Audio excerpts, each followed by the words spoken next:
Hello, my name is Alex Frye. I'm a computer science engineering graduate student at South Dakota School of Mines Technology. In this presentation, we'll be talking about localization and path following. So the robotics team on campus, we decided to take on a challenge this year, and that challenge was the National Robotics Competition's Autonomous Vehicle Challenge. And this challenge is you take a 2 foot by 2 foot by 2 foot robot, and you navigate this course in the minimum amount of time. So this course is 60 feet by 40 feet, and there's 5 waypoints that you have to go around, ramp, and then a hoop that you can drive through. Going around each one of those obstacles, going through each one of those, the hoop and the ramp, gives you points. And then each second that the robot takes to complete the challenge subtracts points. You want to get around these obstacles, complete it in the shortest amount of time possible. The only other rule is there's no external communication allowed. So thankfully, we're allowed to use GPS, but you're not allowed to set up your own beaconing system or remote control the car or anything. So really this challenge, we know what the environment looks like, so it's more just localization and then control. So how do we figure out where the robot is, and then how do we figure out where the robot should go to get to the end of the course? So for this, we decided to use an extended Kalman filter for localization, and then we used a few different controllers for driving the robot from point A to point B. The extended Kalman filter is a good solution to this just because we're pretty familiar with it, and it's a very powerful tool. For an extended Kalman filter, we need first a motion model. So we used a Traxxas RC car. So the motion model for that is the same as for a regular car. It's called an Ackerman steering model. Basically, the back wheels stay straight and the front wheels turn. And then that's how we drive the robot. So the sensors we used are GPS, which for our purposes, we were getting an accuracy of about 1/4 of a meter in X and Y. And that's a pretty low accuracy for GPS, pretty good accuracy for GPS, I guess I should say. But we're using pretty short time scales, around less than 5 minutes. Or if you look at a data sheet for GPS, they're going to say, 1.5 to 2 meters, sometimes up to 10 meters. And that's because there's a lot of atmospheric distortion that can happen over longer periods of time, but we're using it for a short time, so we can get a pretty good accuracy on that. We're also using a magnetometer, which gives us global orientation, just like a compass, accurate to plus or minus 3 degrees. And then we also had a tachometer, which we didn't use with the EKF, but we used it for velocity control. This was connected right to a differential that then drove all of the wheels. So we didn't feel like it was going to be accurate enough for the extended Kalman filter where, one wheel could be turning and we won't see that because of the differential.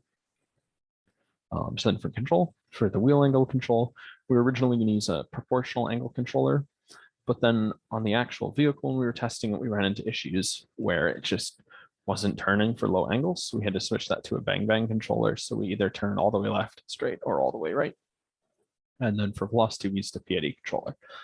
For velocity, we really care that that's consistent. We know what it is, because if the velocity is inaccurate, then the motion model is just giving us complete garbage. And for this specific set of sensors, the GPS really, helps us figure out where we are in the long term, but not in the short term. So if the velocity is messed up or the angle model is really broken, it can really cause some issues. So first, what we wanted to do was take these ideas and say, can we actually solve this problem this way? And so rather than testing in the real world where we've got issues with, batteries dying, you've got to actually physically connect a display and monitor and keyboard to this thing while you're taking it outside. That's not ideal, not very fun. So we wrote all of our code in Python using ROS, and then we used the Gazebo physics simulator to simulate all of this before we ran it outside. We used AudiBot vehicle model. It's a library for just using basically full-size Audi cars, but we just scaled it down to our size. And then we're able to use a bunch of simulated sensors. We can use a simulated IMU for the magnetometer. We can use a simulated GPS sensor, and those give us accurate error models for what we're looking at in the real world. And so that was a really good tool.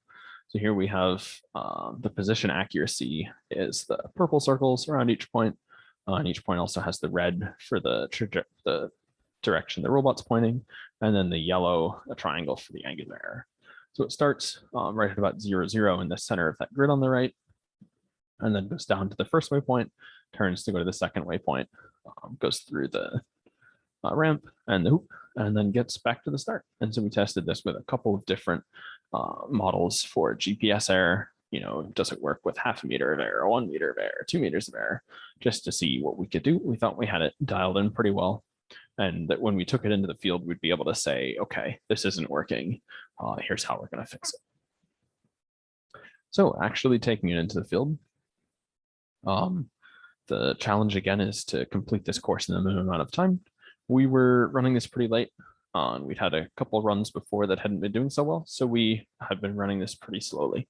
Right at the start, the car sort of jumps when it accelerates, which is one of the issues was causing us quite a bit of trouble throughout most of our runs, where for most of the run, the car's driving at a constant velocity where all of our models are accurate. But right at the start, where it jostles forward, that can really throw it for a loop sometimes. So the robot here on the left has some green LEDs in the bottom so we can see it. And then we've got all of our stanchions set up in a parking lot, the ramp, and then the hoop. And then the start is back over here. So the robot's driving around right now. It's going to go through around all of our waypoints over both the ramp and the hoop, and then it's going to finish successfully. And so on the right, we can see the final trajectory of the robot as it saw where it was going. And so we can see it starts right in the center of this grid, and then it goes down towards the first waypoint, second waypoint, third waypoint, then right, as we saw here, right when it got off the ramp, it got a little squirrely when it hit the ground. That's kind of why the ramp is there, just to test you, make sure your algorithms are rock solid. Because when we try to solve this problem, would just be, no sensors. We're just going to have the robot drive forward for 2 seconds, turn right 90 degrees, drive forward. You would not be able to do that driving off the ramp, even if you could get it to work normally. So you need some kind of sensor here. And we thought GPS worked pretty well for us. You can see that this is definitely not perfect. And, the simulation run was a lot closer to just driving right around these stanchions. We can see that this map that we got out of it, our final trajectories, is pretty distorted. So the GPS, it definitely held up for us in the long term, keeping us from, driving way off course, but in the short term, not the best. Originally, we were looking at using a camera sensor to try to get a little bit better, short-term object tracking. So if we're getting close to a stanchion, we can really see where we're going. We just had some issues with that because there's a lot of varying light conditions. Here we were driving it at night. Just varying lighting conditions that made it pretty difficult for us to use that.